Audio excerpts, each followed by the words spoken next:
Hello and welcome to the James Brown program, one-on-one with James Brown. I'm changing the name by the week. Here in the kitchen of Sabby Reyes Colcardi, we sit next to a beautiful window. Birds chirping in the background. Birds chirping in the background. Lovely summer evening. Lovely summer evening, absolutely. And, well, there's a ton of things that are on both of our minds, but we must, and I mean we must, start with Steph Curry and LeBron James. Absolutely. My goodness. Can I ask you something? Sure. I sent a text to my longtime friend of over 20 years in the lead up to Game 7, and I said, wow, it just hit me. This is like Ali Foreman of recent basketball history. This is like a heavyweight title fight with so much on the line. Sure. I was curious, what your take would be on that. I think there was a ton on the line. I agree. I mean, on one level, you have LeBron in Cleveland. Obviously, you've seen the celebrations and the validation of LeBron's comeback to Cleveland, which is I wish we were doing this at that time because I didn't buy it then. I don't buy it now. I don't think he actually cares. I think he cares about the image of LeBron instead of the people of Cleveland. I do think he likes to be at home or near home. I think so that the sort of the perfect storybook ending to that sort of, at least that part of the LeBron and Cleveland story. Right. What you said, excuse me, what you said at the time, and I quote, he's done this now to 2 fan bases? Yes. When he moved back. Yes. You said, I'm not on board with it. And now they're talking about, the ESPN propaganda machine is in full swing talking about where is he going to go next. I don't know whether they're inventing the story. We have no way of knowing. But somewhere in their chain, they've gotten the idea, they've gotten in their heads that there's a chance LeBron will leave now that he's won a title for Cleveland. Now we're doing this now, 5 days after or 4 days after Sure. Yeah. Game 7. 4 days after. And so for them to just be they were talking about that even before the series was over. It just feels to me like they're inventing a storyline. So I wasn't sure whether I was exaggerating because I haven't followed basketball to the same degree you have. But when it hit me, I was like, wow, this is a heavyweight matchup here. Right. It like 2 titanic legacies on the line, because if he had sunk into 2 and 5, and especially the way they appeared to be on the brink of losing, that would have been. I had even said to my friend, I said, you know what, the LeBron era is over now that Steph's on the landscape. This dude is not going to win again. Of course, but I was drinking the Kool-Aid too, so. And I was drinking the Kool-Aid also. I do think that if Draymond Green were not suspended, if he were able to control himself, there would be no joy in Cleveland right now. Boy, it's no joy at all. It certainly looked that way. They were just getting humiliated. And I want to ask you about that too, because I haven't heard enough people or former players. Charles Barkley was joking after Game 3, Green was suspended for Game 5, so it must have been Game 4. Yeah, when the Warriors went up 3 games to 1, Barkley was like, "You've been kicking field goals," and Green didn't understand what he meant by that. This was in Cleveland. He was like, "You've been out there at the Browns facility kicking field goals," and it's like, practicing your kick to the groin. And Green was laughing at it. I don't understand that. I have not seen many NBA players kick each other in the groin. I've seen physical. I've seen elbows to the head, which I also don't like. That's not cool. But like, why aren't there more players outraged? Like, why weren't the Thunder outraged that he did this twice to the same guy? They were. I mean, but I'm talking about like the outrage, like the way they are in baseball, where they're like, okay, we'll see you next year. Like, we're gonna take you out or something. I don't think we're in that kind of league anymore. Because I don't think the league would allow that.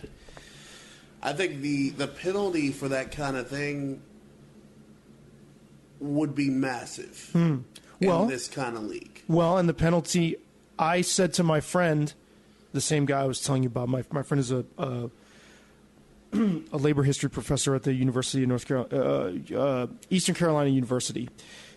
Lifelong sports fan. Love talking to my friend, my man Pete. Love talking to him about sports. I said right before Game 5, I said, if Golden State, if the Cavs come back to win this series, Draymond Green is at fault for it. He's got nobody to blame but himself. Now, I'm curious, though, how much of that is intentional? Because I've heard people say he just flails. And, of course, watching Skip and Stephen A. debate it, it was like they're taking these, like, prescribed positions. Yeah. It seemed like it was almost like they're talking around it. Sure. Like, I'm sorry, you kick somebody in the groin, there's almost no justification for doing that. I was rooting for them and still rooting for them. But that's just outrageous. If it's intentional, I mean, if that's the way he shoots, okay, right? I mean, what do you think? This is what, to your trained eye, what do you see there? I think it's intentional. I think it's happened too many times.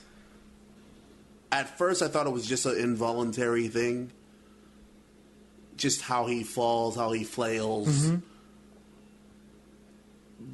But when you get to the point where you're on the verge of suspension, right, in the biggest game of your life, right, I think there was a certain, especially for what happened in the Thunder series, the fact that he was not suspended, I think that gave him, that emboldened him to go and do it again. He did it twice to the same guy, to the same player, Steven Adams. And I don't remember if it was the last game of that series.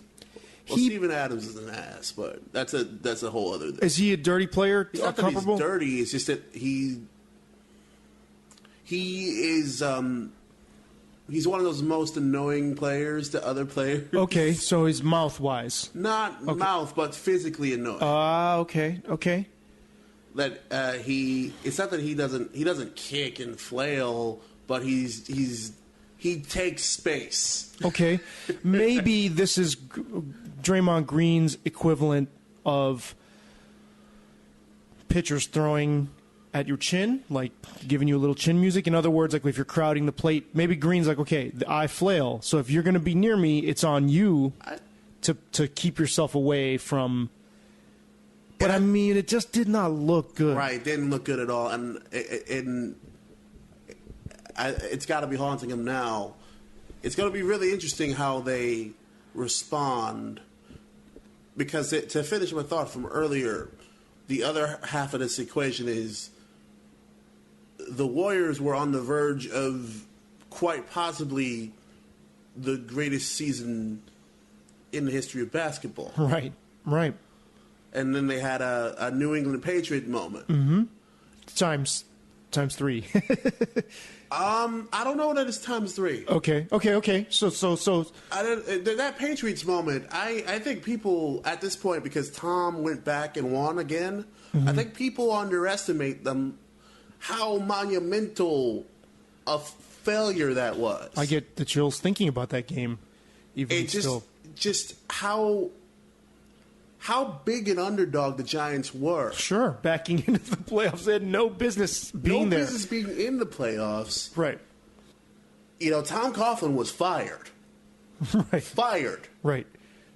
Sure. You mean he was a dead duck? He was a dead duck going into the end of that season. I mean, there were already like rumors in the New York papers And then on ESPN Sure. and all the other sites of people they were looking at. Right. That they were trying to bring back Sean Payton, and that wasn't going to happen. But like they were looking around already. Sure. And probably letting him know it. I would probably. think. Like kind of making it, probably. Not pleasant for him. And that's not the first time they've done it. They did the same thing with Jim Vassell, the Mara family. So when you refer to the New England Patriots moment, what specifically are you referring to? They looked unstoppable, Mm-hmm. and unstoppable through the playoffs. Mm-hmm. The only team that made them look weak were, coincidentally, in the last game of the season, the Giants. Well, no. I mean, when you compare this series, right. Okay. I'm getting there. All right, because there were moments within the playoffs where the Warriors looked weak, and potentially that Oklahoma City series where a few, if Draymond's suspended, then they're done. I think Kevin Durant's hoisting the trophy right now. Mm-hmm. They until the Warriors figured out, because it's interesting in basketball in particular, because you're dealing with a series, I'm not a big enough baseball fan. I know you're a bigger one, but I wonder if the same thing happens in this long series in baseball, when another team punches you in the mouth. You sort of forget who you are. I think it happens across the board. I think some teams recover from it and some teams don't. That's the drama. You wonder. Yeah. After Game 5, you wondered whether Golden State was going to get off the mat after being surprised, knocked in the mouth. Yeah. And here we are. Right. New England did not have that. They moonwalked through that playoffs. Mm-hmm. Moonwalked. And up until really late in that game, in the Super Bowl, right, they were in control. Right. That was Bill Buckner level. That was... Right. And let's set the stage, too. The game that the Giants played towards the end of the season, it was either the last game of the season... Yeah. at Giant Stadium. Yeah. New England won, but they won by like 3 points. It was like 38-35 or something. They pushed them. Right. Nobody expected them to push them either. That kind of put it in the air like, okay, these guys can play these guys tough. Now, the Super Bowl was a completely different game than that, but... It was lower scoring and tighter. But there was definitely a moral victory in the way they lost that game. Totally. I mean, I think it definitely made it... I think... there was a level of belief that just sort of entered. Sure. Just like we were able to control them, no one else was able to. And no one else has in any other Super Bowl appearance of their run of their 6 appearances. Well, the Giants did it twice. Right. Which is I would imagine a huge source of pride. Even for a poor Bills fan like myself. So what is when you pinpoint it, where in this series was the Patriots moment for Golden State?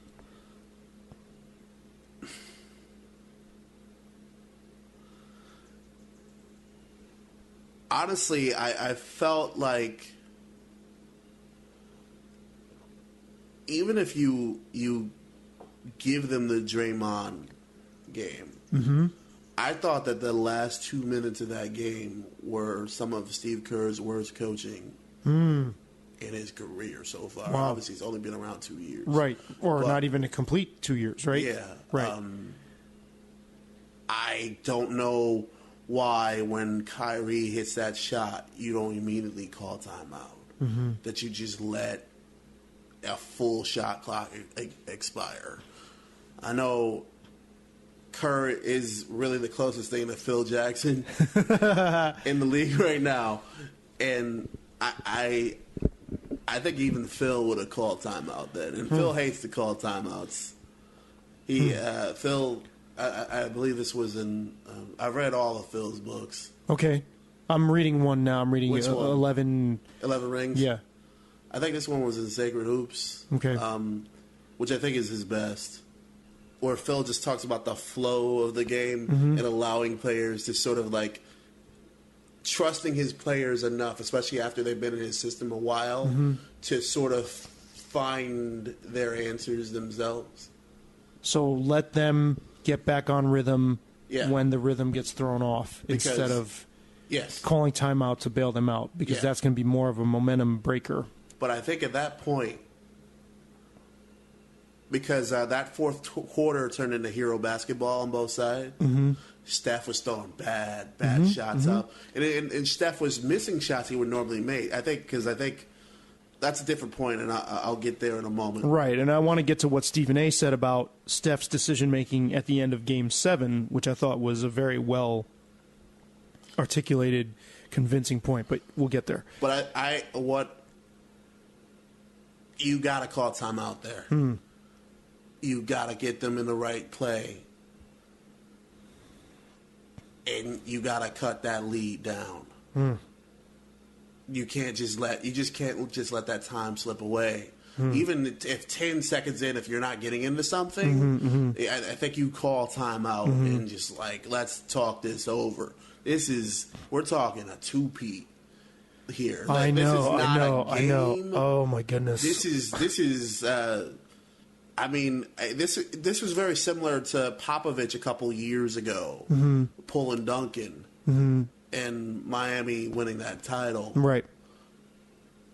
When I thought a coach just sort of overthought the moment. I think the reflex would be to call timeout, and he just restrained himself. Interesting. They had plenty of timeouts, though. I think they had 3 at that point. Okay. So it wouldn't have hurt them to... Yeah, they could have still stopped the clock a couple times. So I think that I think he needed to go be an average coach at that point. How much time was left at this point? This was, I believe it was 40 seconds, 46, 47 seconds. So, like, there was plenty of time on the clock. To me, the Warriors felt they needed to end that series in 5.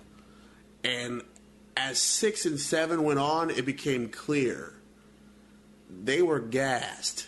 Right. They were missing shots they normally make. Well, probably drained from the series before, right? You would think. The series before, and I think the whole season. They pushed right, for because that they pushed 73. right. It caught up to them. I don't think they realized that though.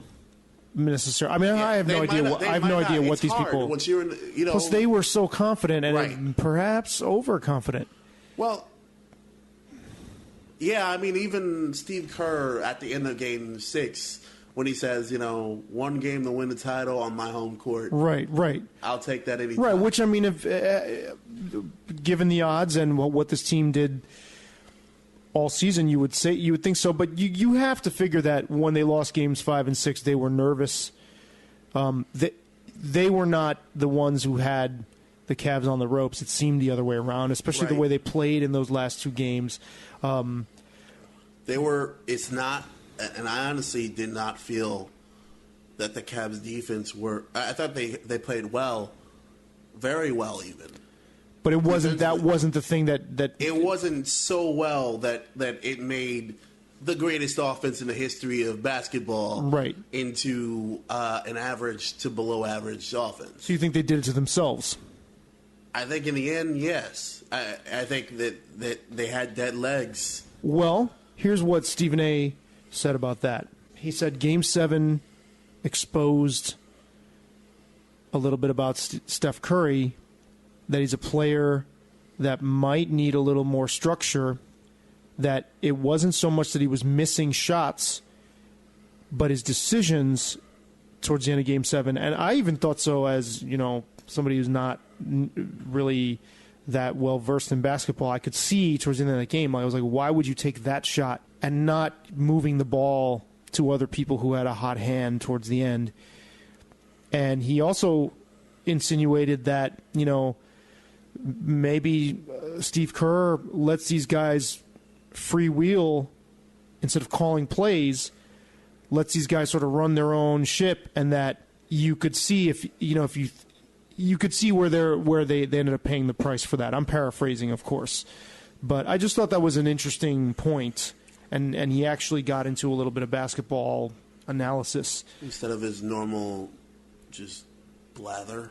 I wouldn't call it that because I'm a fan, although I do get frustrated with him from fairly often, considering that I'm a fan. But yes, instead of the usual serving of hyperbole and emotion and whipped cream that ESPN likes so much. Mm-hmm.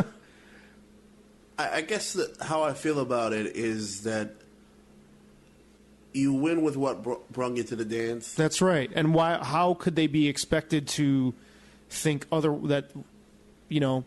sometimes the Splash Brothers are not on, right? I mean, but yeah, I mean, this is like I said, I wasn't sure whether I was exaggerating. I feel like this series is going to be one people talk about for a long time. Sure. Even just for the Cleveland win, but the fact that Golden State blew this, and I do think they blew it.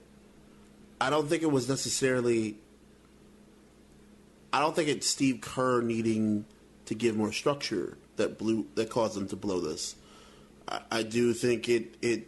I stand by my statement about the dead legs, and I think that alone, joining the Patriots, joining the Red Wings and the Mariners to and also Yankees in 2004.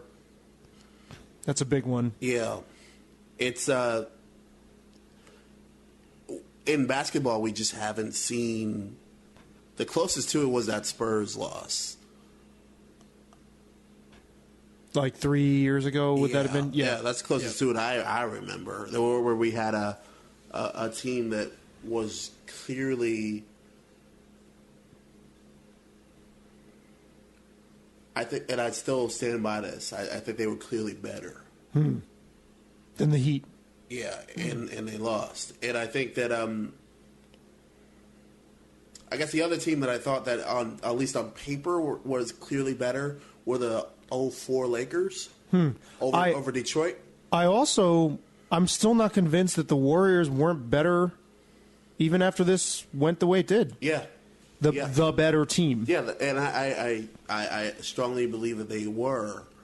And what they do now is fascinating. And the fact that people have just, the arguments that have just sprung out of media over the last 4 days, I think are fascinating. Such as? That all of a sudden LeBron is the top 5 player ever. And I think he's a great player. Probably top 10. It's truly impressive what he's done. Right. He's not top 5 player ever. But you knew that was going to happen. Either way, you knew that the spin machine would lurch in the direction of, now he's fallen to 2 and 5. He's blah blah blah blah blah. Especially the way they were going to lose, where he just didn't seem to have much fire until he was provoked. But even at that point, I thought, even that kind of criticism, I thought, as you said, it was spin. So it was like it was clearly that was bullshit. But you knew the narrative, the tablets were waiting to be carved with the narrative. Of course, one way or the other, either way. And the same thing is like on the other hand with Steph Curry, it's like all of a sudden, this guy wasn't the unanimous MVP. Yeah, they didn't win 2 in a row. I know. He didn't win the title last year. It's like it never happened. No, what are you talking about? And you saw on First Take, is Steph Curry the MVP? And it's like, it's not like it goes away. It's like, right. It's like, okay, now we want to rewrite history. I'm not sure if that was the exact wording. It might have been, but it was like, is or should Steph Curry be the MVP? I think it was, is Steph Curry really the MVP? Yeah. It's like, wow, okay. Like, come on. Like, it's amusing. That's why I watch First Take, because I consider Stephen A. Smith and Skip Bayless comedians. Whether they know it or not, they are top-notch. I consider that show a comedy act. And I don't know that they even know that that's what. I mean, Stephen A. Smith obviously he's very animated, but they're and they swear that they don't prescribe or contrive their positions on things to be opposing to one another. I see your face. You're looking so skeptical. Like, it's like if only people could see your face. Like, you're clearly not buying that. No. But yeah, I mean the discussions they've been having, and now Stephen A. and everybody at ESPN, it seems like, is shaping people's. It's like if you doubted LeBron, you were wrong, and let's now set the record straight, and which is ridiculous. I mean, one thing that really stood out to me about his play during this series, even though he won, he does not have fire all the time. There's a lack. He reminds me of a basset hound. Basset hound, really? Like a floppy eared. I mean, listen. I don't know about that. Just his demeanor compared to these dudes who are what Stephen A. Smith would call stone cold killers. Like Kobe Bryant, Steph Curry is another one. I mean, you see these two guys on the court together, and it's like, okay, one guy. You can see it in his eyes. LeBron had to be provoked into that, and that I'm just saying that shows in his physical demeanor. And so when he turns it on, as he did in games 6 or 5, 6, and 7, and he's riled up, then all of a sudden people go, "Yeah, this is the LeBron we want." But some players are like that all the time, like you mentioned Kobe, but Jordan, yeah. So you had always said that or I don't know if that was you actually that said that was a little unfair, the criticism of his play. I think he's simply a different kind of player. I mean, the pejorative that he always gets is that he's more Scottie Pippen than he is Michael Jordan, and that he's not always clutch. He's not the guy But the thing is, nobody's always clutch. That's true, but he's not the guy that you're going to be like, okay, there's certain people in sports. I'll give you an example. Like when Curt Schilling was about to lose the 2001 World Series and was taken off. No. 2001 World Series when he was on the Diamondbacks. Yeah, okay. And they pulled him in the game, and he was down a run. Yeah. He said, "Don't." No. He was out of the game. He was sitting in the dugout. And I remember watching that game thinking, this guy's shoulders can take it. Okay. I'm going to go down with that dude. Was this the Game 7 that Randy Johnson came in? Yes, and also the Game 7, Luis Gonzalez hit the blooper? Right, off of Mariano. Yeah, I remember. But Curt Schilling was losing that game when he was pulled 2-1. It's like, okay. I was cool. Like, the guy exuded something that you're going to live and die by that dude. I don't feel LeBron has that. That's a very, I mean, you hear people say this all the time. This is nothing, I'm not saying anything fresh here, but it's like you can see it on the court. It kind of comes in and out with him. And then it feels like when the Warriors like provoked him too much, not so much with the name calling. I don't think that was it. I feel like maybe the Draymond Green thing, because, I mean, he's heard these things. People say these things to him all the time. I thought they were kind of being assholes in the press conference about it. Like when Klay Thompson suggested he's not, like, man enough because he's like, oh, we hear, you hear things all the time. Like, he was subtly insinuating, like... But then again, do these guys say things, according to Jalen Rose, you hear horrendous things. We don't hear them. Mm-hmm. But, like, they're saying stuff, that would make... All the time. In LeBron. Like, who plays more mind games than LeBron? Right. So then, I thought maybe LeBron stepping over him was a tactical decision. Yeah. And I'm like, wait a minute. Now I have more admiration for this guy. Looking back, it certainly seems that way. Because he knew that Draymond is a highly emotional guy. Hothead, take the bait. Yes. And I'm like, wait a minute. I like this guy a little more. You know what I'm saying? Like if he's that calculating, good for him. I think he's that way about everything. And I think that's why people don't see that fire, is that he's so calculating about everything. He's a stat stuffer. Like, even just how he plays basketball, how he's chosen to evolve as a player. He's not like Michael and Kobe and and even Steph. I put Carmelo in this category. These are scorers first. It's not that they didn't have other facets to their game. Michael was an awesome defender, as was Kobe in spots when he tried. When he really wanted to, he was a great defender. And Michael was a great rebounder for his position also, and he could play other positions. But the way that LeBron operates, LeBron is...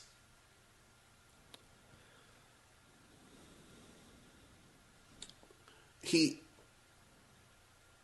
does... It's almost as if he purposely...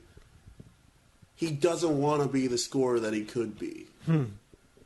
Like, he could be an all-time leading scorer. He's going to end up in the top 5 probably. Right. Anyway. But he could be number 1. But he chooses not to be because he does so many other things, and how he develops as a player, it's less emotional. He's almost like in those in 5 and 6. Right. He was essentially the perfect basketball player. The 41 points in both games. Right. Wow. And just near triple doubles in both games. Yeah, right. I mean, they awakened a giant, or the sleeping giant. Yeah, and that he was not.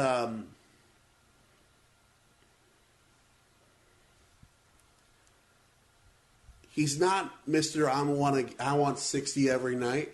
And I think that in the post Michael Jordan world, we're sort of thirsting for that guy still. Well, I mean, he reminds me, and this is not a perfect analogy for obvious reasons, but he, to me, is sort of like basketball's Alex Rodriguez. Interesting. Because A-Rod... That's a really interesting example. Extremely gifted. Yeah. But... Gifted at everything. Kind of...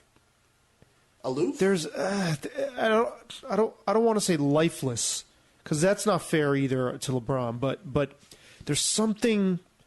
Steph Curry's like watching Pete Rose. I don't think that's a perfect analogy either, but you get that feel like you're watching this guy, you're just like you want to pump your fist, you're behind this guy. It's like he's got drive, he's got fire.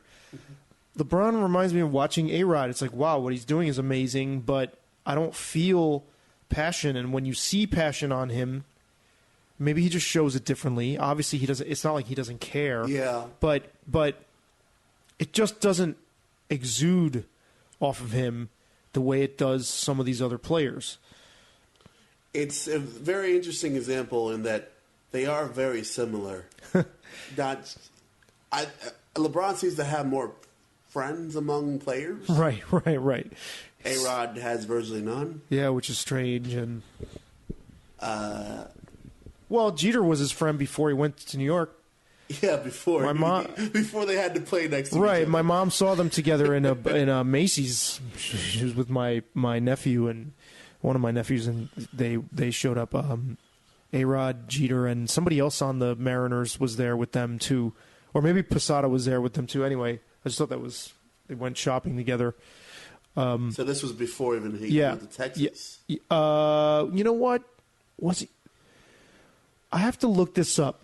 I have to ask my mom what year that was, but they were not teammates at that point. Pretty sure he was still on the Mariners at that point. Okay. Yeah.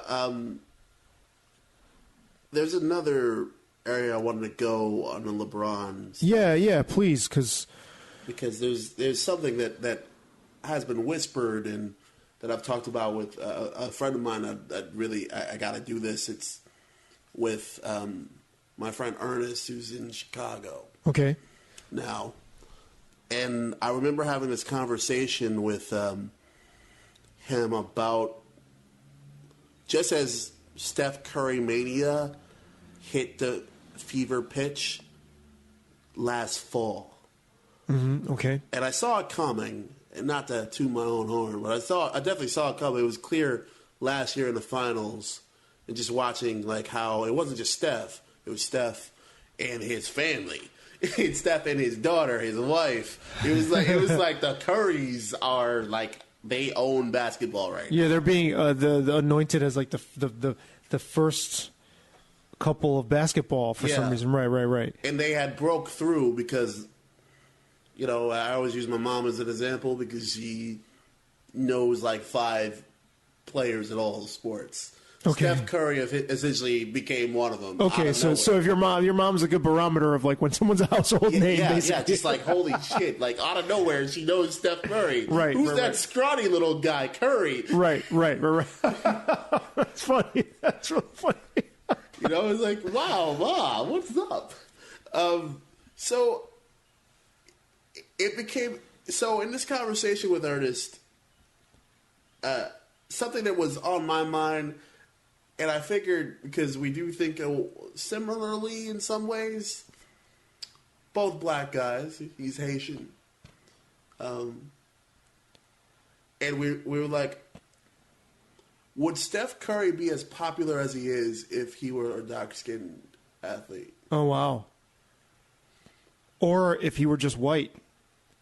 I think it'd be even more popular if he were white. Oh, really? Look at what's going on with Kristaps Porzingis. Okay, you don't think he would be the most popular because he's mixed.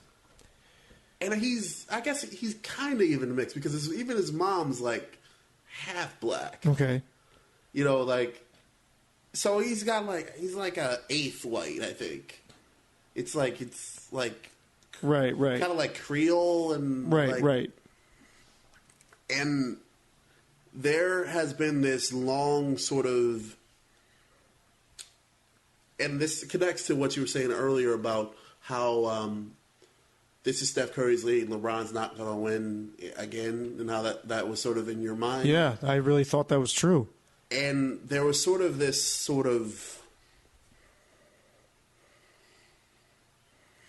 part of the appeal of Curry is that Curry essentially feels like an everyman. Yeah, he's short. By comparison to other players, he's not actually that short. He's 6'2", 6'3". Right. He's scrawny looking. And to quote Steve Kerr in one of the playoff post-game conferences, because he looks like he's 12. Yeah. Totally. And he's doing this sort of, he's not dunking. Like he's doing this, his killer move, essentially the 3-point shot it's intimidating, it's demoralizing, but it's not intimidating. No, and it's not this flex of power. Right, and he's also defying, physically he's not built to be knocked around the way you would expect players have to be knocked around in the NBA. The way that LeBron is. Right. And it's a very interesting juxtaposition because you have this scrawny, mixed, very light-skinned guy who's defying all these sort of even basketball stereotypes next to another scrawny, not so scrawny, mixed, but another mixed guy. Right. Also defying these stereotypes. Right. Even though both their fathers played in the league, right. Both their fathers were really good players. Michael Thompson was. I don't think Dell is a Hall of Fame. I think Michael might be. And both their fathers are black. Yeah. And they're in this league opposite LeBron. Right. And all of a sudden, LeBron by himself is not enough of a ratings draw to reach Michael Jordan levels. Right. So what do you... Curry, over the last 2 years, including for this finals, Game 7, we for the first time since Michael left, we hit Michael levels. Oh, I knew that. I was going to ask you. I knew you were on top of that. Ratings. The Warriors are ratings gold. The Warriors have widened the pool of NBA fans because they are exciting to watch. And at the very edge of their net is your mom, who's still not interested, but at least she knows who the hell Steph is. Right. She may not have even known there was a team named the Golden State Warriors no before. Clue. No clue. Right. So, wow, how much of this do you think? I mean, when you lay this out, that hadn't occurred to me.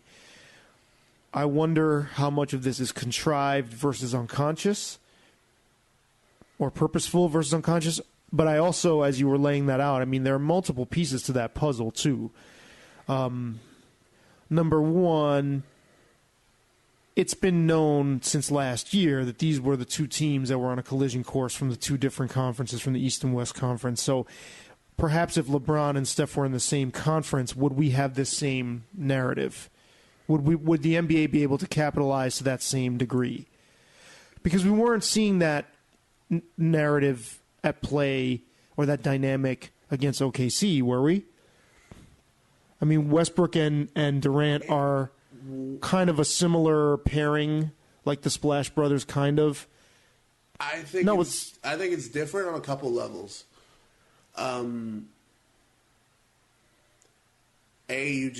The spotlight of the finals is a lot different. Sure.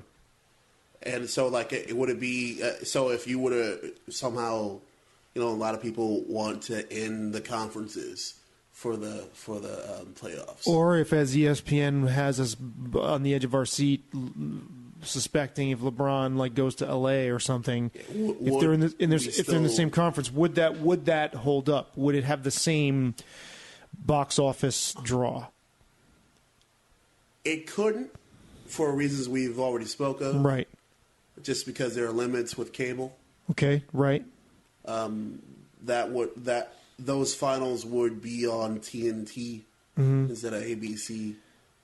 So right. that it couldn't get a big number, it just wouldn't get the kind of number we're talking. So let me ask you this: how intentional do you think this is? In terms of the whole racial overtone to I think it's. I don't think it was. I don't think it's intentional. I think it's subliminal. Even in the people who are driving the boat here, they're being led by this impulse without they're even knowing it. I think the NBA is relieved that this God-fearing, incredibly well-spoken mixed-race dude who sort of isn't super physically imposing is now their biggest superstar. And I think he still is, despite LeBron is. Okay, so let's rewind this a little bit, because when I saw, as you did, and as anybody who watched the games, the Ghostbusters themed commercials, I was knocked out by. I was like, Kobe has got a career in acting ahead of him. I could see, he was great. Genuinely, I was impressed just by his turn in those commercials, his little comic. I was like, this dude can act. And I actually said to my friend that I was watching the game with, I said, he could play a dramatic role. Watch, if Woody Allen were still a filmmaker whose reputation wasn't hadn't taken such a big hit, he would have ended up in a Woody Allen type ensemble cast movie and done a great job. He strikes me as somebody who has the aura of an actor. I'm like, wow, this guy's got a career. He's fun to watch. I never found him likable as a player because he's so icy. Mm-hmm. He's a completely different aura as playing a role. Right. So during the era where he was the king of basketball, was he as? It seemed to me like he was as popular of a figure as LeBron is now, right? Yes and no. I think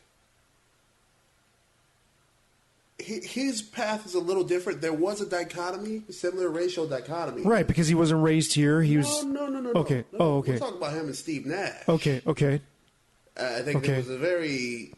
Him and Steve Nash at one point, and him and the Spurs aesthetic. Spurs are a very international organization. Sure. From top to bottom. Their star is also mixed. Right. But not as... It wasn't as glaring, and they were all in the same conference also. So there wasn't that finals confrontation. Sure. You know, that big fight feel that you were saying. Right. Describing. Right. I mean, that wasn't just Curry and LeBron. They were the top card on that fight, but it was also greatest team ever versus a city that's never won, and also 2-5. Sure. You know, greatest team ever versus your 2-5. So, but let's get back to where you were driving. No, I was just asking you, like, when Kobe was really popular, I just wondered how much of a racial dynamic was in play there, or how much that may have held him back from being more popular. But then again, Kobe is not what we think of when we think of American quote-unquote blackness. Yeah, and neither does he. True, but I think there's a bunch of like bumps on the Kobe road. Kobe was on the verge of it in a couple levels. I think he made some bad decisions on his end, and I think that some bad things happened to him. Okay, there's a couple dynamics. So he gets drafted by LA. Shaq is there. So it was never, or at least early in his career when he won the first 3 rings, it was never his team. Secondly, rape. Allegations, right? The accusations. And having that branded on him. Sure. Even to this day, even with the grand farewell tour that he had this whole season, culminating with Ghostbusters commercials. Right. The stink of that never went off him. Whether it was true or not, whether they just had rough sex or he actually raped her, who knows? And that just hung there. Well, that's interesting because I heard Jamel Hill and Michael Smith talk about how on his farewell tour nobody had even mentioned it. Nobody mentioned it, but Kobe should have been a bigger star than he was. Okay. And I think it's one of those things that's just been in the background there. One of the things that prevented him from... Yeah, I think that's one. The other big one was I believe he went with Adidas instead of Nike. The Nike machine in basketball that's another interesting thing with Steph Curry, because there's been another phenomenon with sneakers. I'll get there if we pivot back around. The Nike machine behind LeBron in particular, just look at the mural in Cleveland. Cleveland on his back, hands out wide. The Messiah. I mean, yeah, pretty much. I mean, Nike turning him to Jesus. Yeah, right. Since before he was drafted. Right. No, yeah. So, like, I think just the machine behind him elevated him to a level of stardom that Kobe didn't quite get to. Kobe wasn't far off because Kobe, of course, was part of the Lakers and the Laker lineage. Sure. He obviously has, I believe, 5 rings. Right. Only 1 MVP, but there's lots of reasons. And he's a household name beyond a doubt. I mean, my mom would know him also. Right. And the sneaker endorsement thing is something that Jalen Rose elucidates in his book. It's just a whole component, and how they court players who are going into the draft, either from from high school, right, and they give away sneakers, and the whole competition between the sneaker manufacturers to get to scoop up to lock up these endorsement deals. That is a whole kettle of fish that just blows your mind. And I want to bring in I want to, if anyone's listening is a sneakerhead to that level, if you honestly if you know a ton about sneaker world, I'd love to talk to you. Just send me an email at jamesbrowntv@gmail.com or tweet me or tweet Sabby. You want to toot your horn? Sure. At SabbyRK_ on Twitter. At SABYRK_. Yeah, because I would love to talk about that. I only know some things about that world and what's going on. Once again, with Steph and LeBron right now, because that's a component of it too. That's right, another component. Right, because Steph is the poster boy for Under Armour. And throughout the finals, there was this whole internet undercurrent because his shoe came out. Right. As dad sneakers, essentially, was the right. And at the same time, you sort of LeBron's sneaker brand has sort of been pristine. And who are buying Steph sneakers, which are the top selling sneakers in America? Well, it's not the sneakerheads. Right. It's the dads. It's a guy like me who wants a comfortable pair of shoes. Right. Not so much to show off. So it's like the dichotomy between these two guys. It's racial. It's commerce. It's basketball style. Yes. It's hero basketball versus the Warriors. Strength in numbers. Mm-hmm. It's sort of it crystallized better than. I mean, wow! There are very few moments that I recall where the narrative was so strong on both sides. Right, and not even invented, not even a fabricated or dramatized, sensationalized narrative. It was like you felt it for real. Like, what's at stake here? I mean, this sounds like exaggerating, but I remember feeling like this is like the soul of the these guys are fighting for the soul of the NBA. And I might have heard somebody on the radio say that or something, and then thought that was ridiculous, maybe. But it's kind of like who's got the throne here. See, here's the strange thing about that. There's a season next year, right? And I think it's very likely that we might get both teams again. I hope so. It's also very likely that we end up with one of them, and it might not be the champs right now. Yeah. So, as a great moment as it is, sort of this catharsis and this huge moment that we just went through was, in the grand scheme of things, was it really? No, because the Warriors will be back, at least in the playoff picture for sure. In some form. They'll be in the playoffs for sure. Both teams will be in the playoffs. Right. The question is, the Warriors are going to be reconstructed in a different way. It's going to be very interesting, the choices they make. I don't know if you want. I could definitely go into the geekdom world, or we could. I'm curious. To more racial world. Yes, because I'm really. I wanted to talk about since Skip Bayless's last day on First Take was 2 days after. Your boy. I am. I'm actually sad about it. I really am genuinely, I feel a loss. I'm like, how, if you're ESPN, how do you let that happen? It's called $5 million. Right. Versus right. $3.5. Right. I mean, but I think that show's not going to be the same. But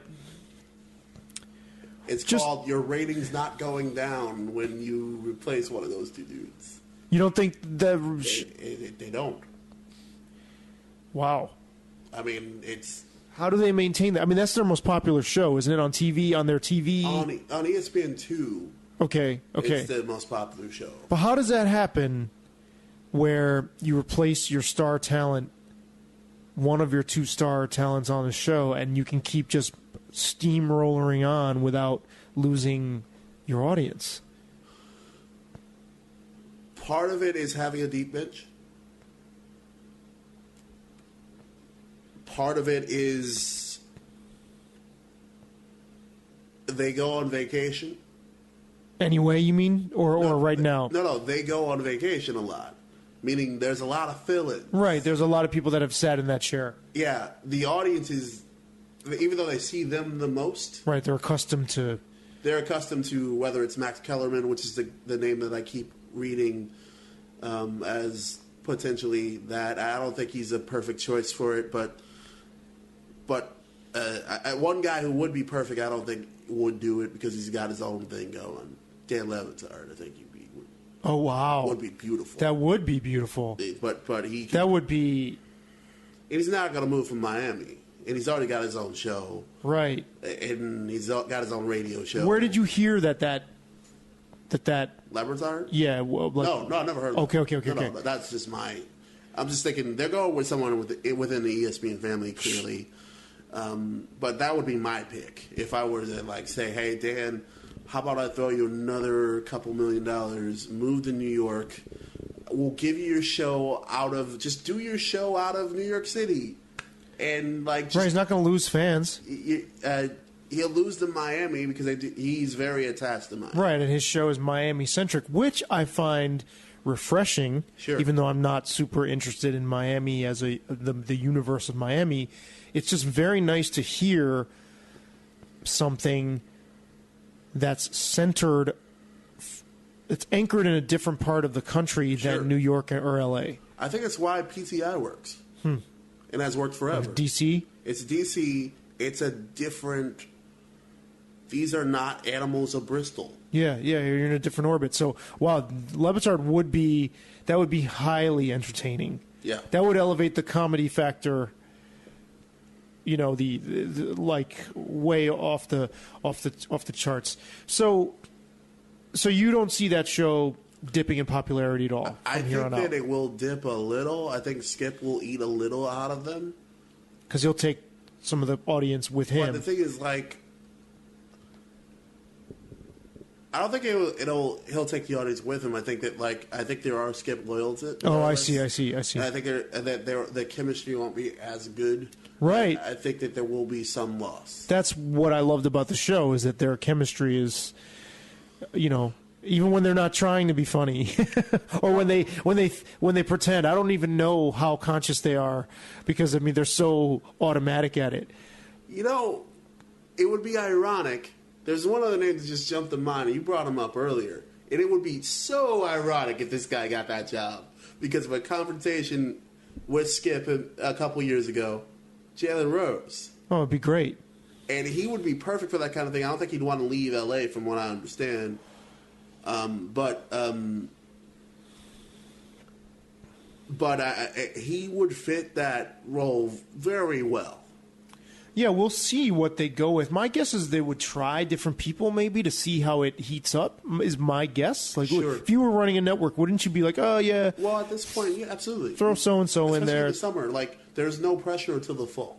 Right. So, football, they want to have it lined up, yeah. I think, because they're going to be – that's what – And they already see the third piece of that show they've already determined that to be interchangeable. The moderator. Right. Molly Kerm, who says almost nothing. Yeah. I think that show dipped. I thought Jay, their first moderator, was actually pretty good at it. Right. And then they're just as you said, they've just interchanged both female moderators. I think there are two. I thought Carrie Champion did a great job, actually. I thought she was all right. I just didn't think she was great. I don't I'm feel not like a huge fan of hers, though. I just don't think she's. I don't see it. I don't think they give Molly Kerm enough space to do anything except be kind of like a filler. I almost feel bad for her. I'm like, how do you sit there and not fidget when you don't say a word for 12 minutes straight? When you don't get to say anything. But the thing that I've been thinking about a lot, as I'm a fan of that show, and how it's going to change is. I'm curious to get your take on Stephen A. Smith from a racial perspective. Specifically, I've seen complaints online, YouTube videos accusing him of cooning. Oh, totally. Tons. Calling him a coon and an Uncle Tom and I'm curious to get your perspective on that because I see where he's. I like and appreciate him as a persona, as kind of a caricature, and then and I know he has prominent black fans too. Sure. The host Sway really likes him, and he's got a ton of. I think part of the success of that show is the strength among the black audience. If you look at the demos, it does very well. Yeah, so I would hate to think that unconsciously I'm a fan of this person because he's a clown. But I can think of other people I'm a fan of. I love Jalen Rose. I love Herm Edwards for completely different reasons. I like Ryan Clark a lot. You're talking all black hosts.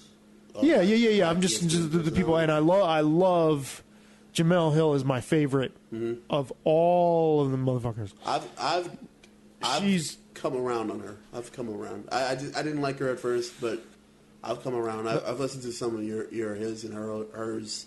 Their podcast is pretty good. Yeah, I love their rapport. They do not. You cannot accuse them of being clowns or not at all. They're very. They always weave in profound social perspective and in this really super cool way. Like I genuinely admire her work. Stephen A. Smith and Skip Bayless, I consider them entertainers.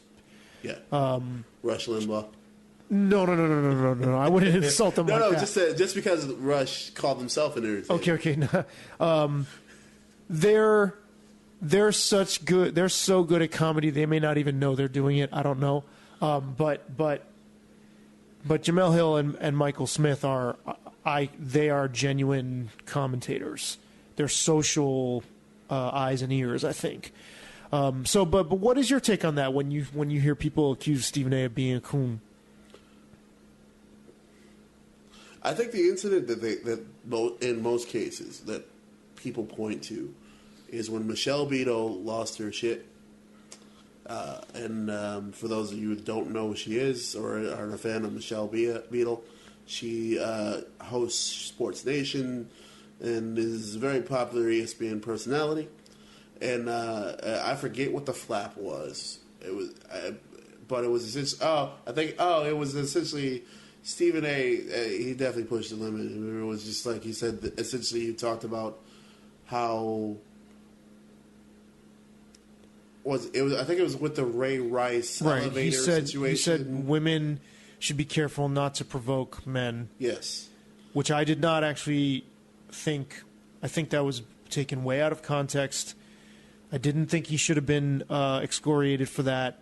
I thought he should have known better that was going to be the reaction to it. Sure. But his point was actually he was not. I thought his point was cast in a negative light, and we've discussed this before how you can't say anything that goes against the sort of herd thinking of where we're supposed to be relative to these social issues. But anyway, Michelle Beadle took issue and challenged him on it. And just to join you out on that limb, I do think that his thoughts were totally taken out of context. In that, no, I don't even think that's the proper phrase for it. I think that I don't feel that what he was saying and the reaction to it matched up. No, because people didn't hear what he was actually saying. They heard the soundbite and they heard what they wanted to hear. He wasn't saying women who are in violent domestic partnerships are to blame. Sure. He was saying that they also need to be careful in the situation they're in. Sure. To not provoke. And I think that's a perfectly valid fucking point, and we can address that a whole nother. Yeah, we can do that in a whole time. But Willie D from the Ghetto Boys was one of the things like I don't remember if he said I hate Stephen A. Smith or he's not a fan. I know that was the issue he pointed to. He said, well, when he's up there telling black people they got to do this, they got to do this, they got to do this, and then Michelle Beadle comes at him. And then he accepts the suspension and does not fight it at all. Isn't bitter about it at all. And I can totally see how that could be seen as cooning. Do I see him as a coon? I do not see him as a coon. I do see him as you said, an entertainer. I don't think he's sort of. I think you can be both. I don't think he is necessarily both. I feel like there. I think when millions of dollars are at stake, mm-hmm. when your TV slot's at stake, mm-hmm. when you're at a show that doesn't go on hiatus when you leave the air, when you look at the ratings and it's like they're basically the same when you're gone. Right. And you've lost. ESPN has cut you loose before. I mean, this is not the first go around with Stephen A. Right. He's been suspended before. Not just suspended. Like he had, quite frankly, with Stephen A. Smith. I don't know if you recall this. I don't scenario. recall that. He had his own ESPN hour-long show with a studio audience. Right. Doing Phil Donahue style. All right? And they cut him loose. Completely. So they have fired and rehired him, is what you're saying? Yes. Okay. Yeah, now he works for Sirius and ESPN. Yes, and which is a very smart move on his behalf because the multiple streams of income. Right, and then both shows plug each other. And also you just it puts him in a better position of power. Sure. Just like you can. I'm certain that the way that Sirius throws around money at big names, that he's making more than enough just to do well off that, mm-hmm. instead of being completely on the ESPN. Right. So, like from the perspective of the situation he was in,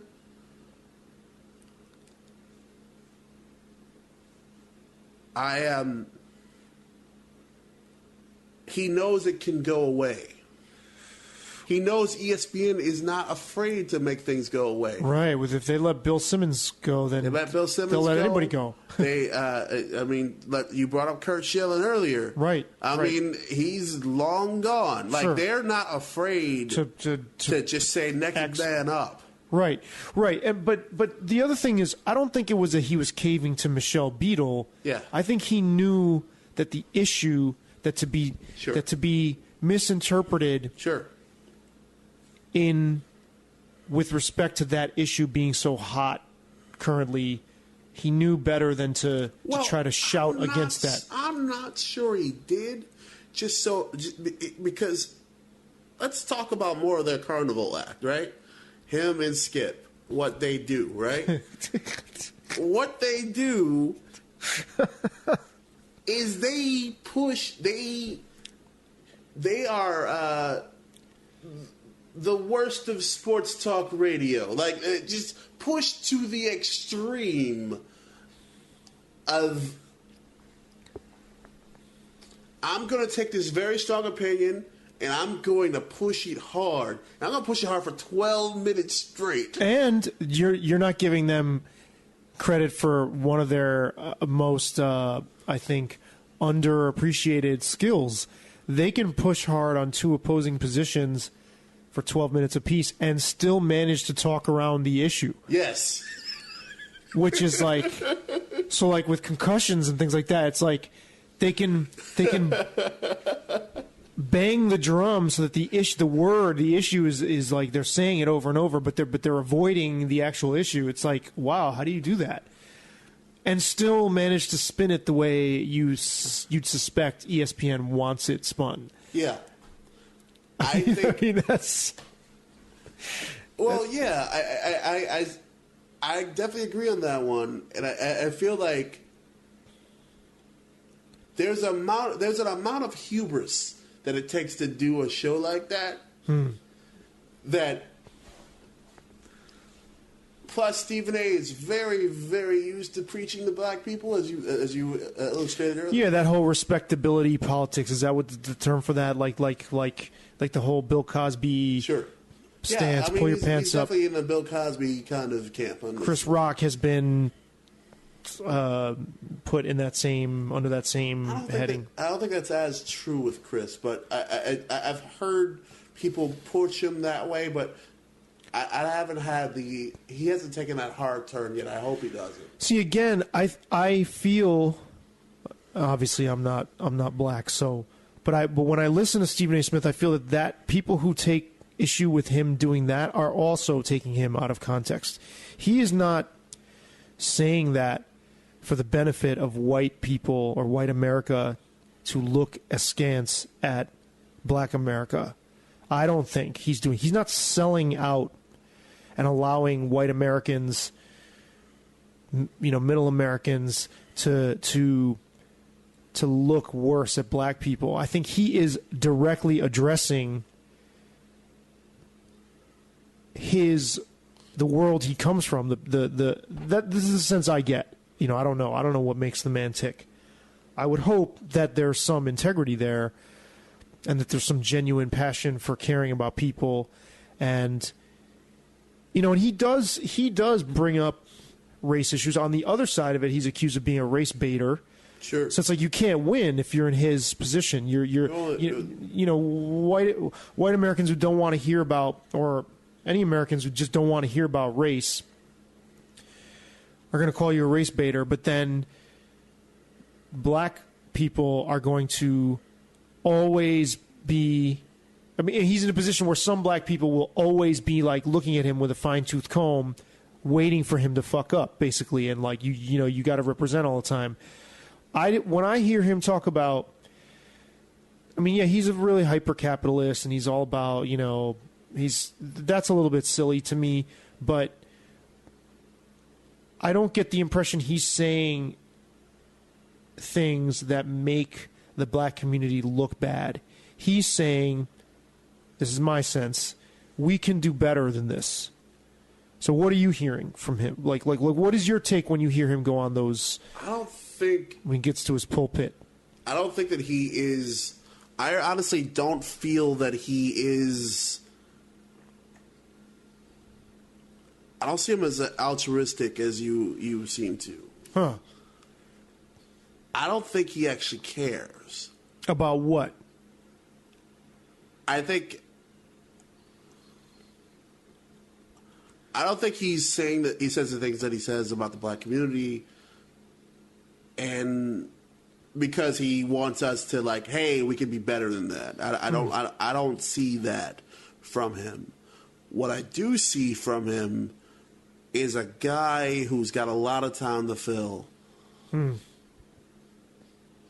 and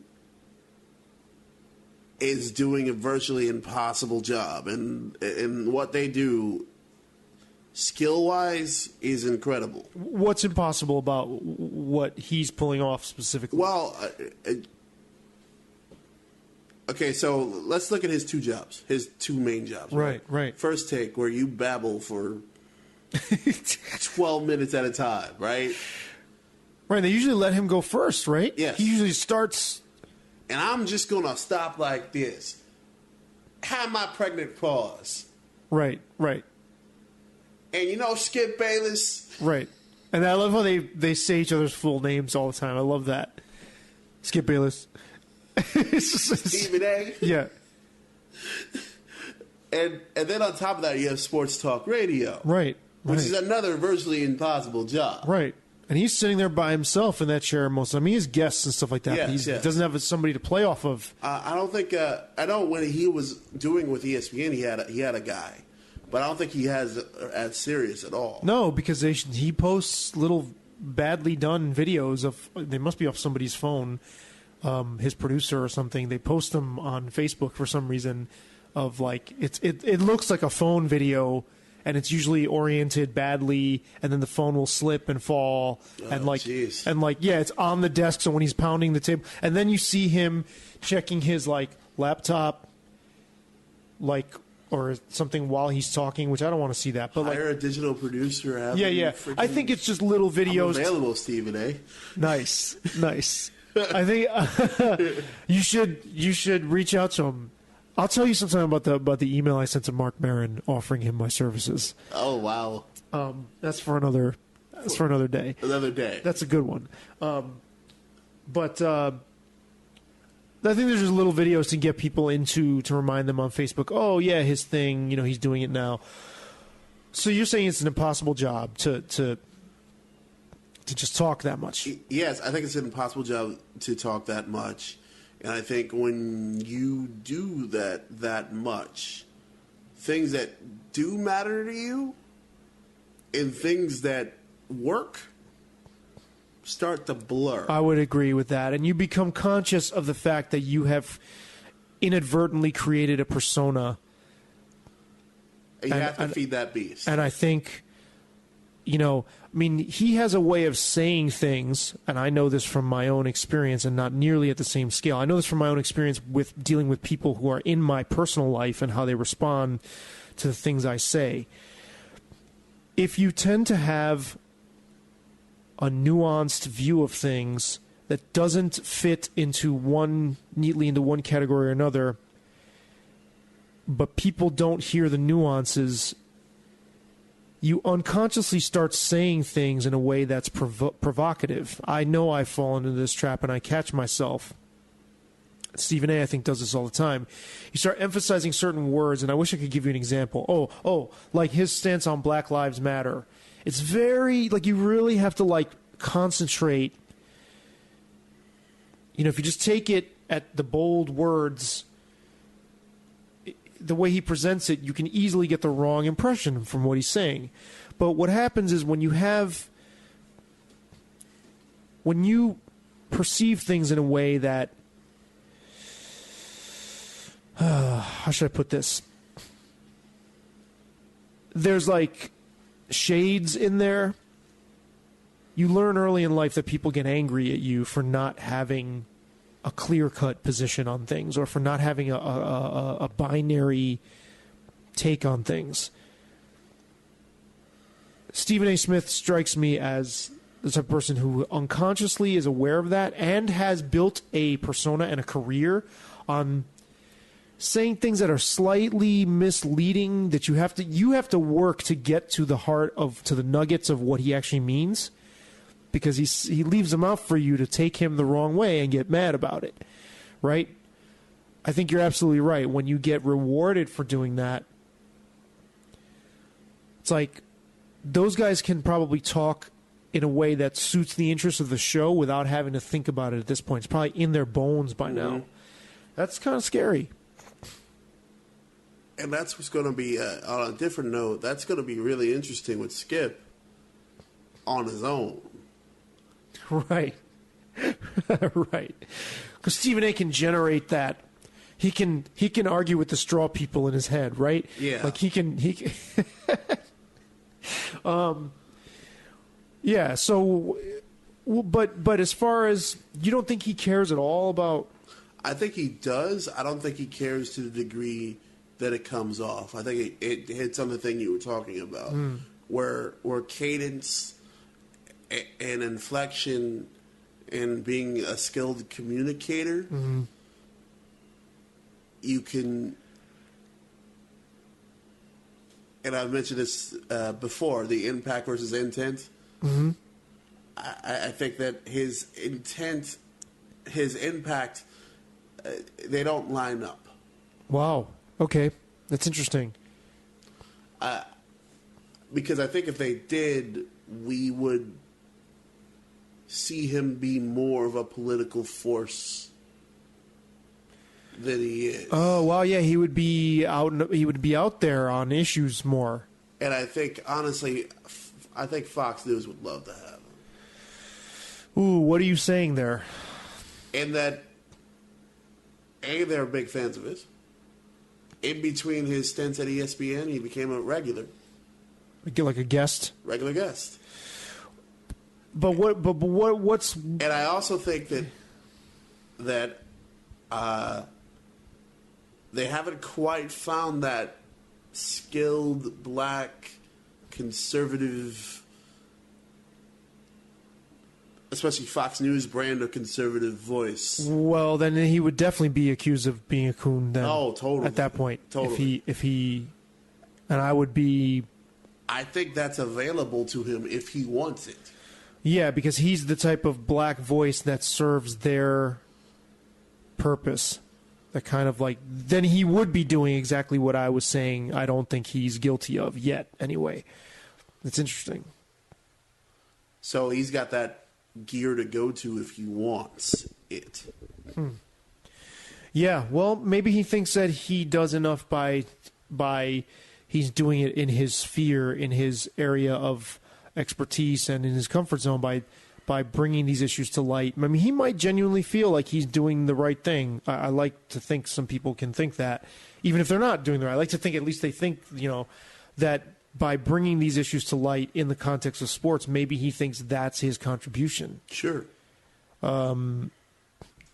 But yeah, I mean, do you see him? We don't see him out there on issues much the way some people they align themselves with a cause or something. Right. We don't see that. Wow.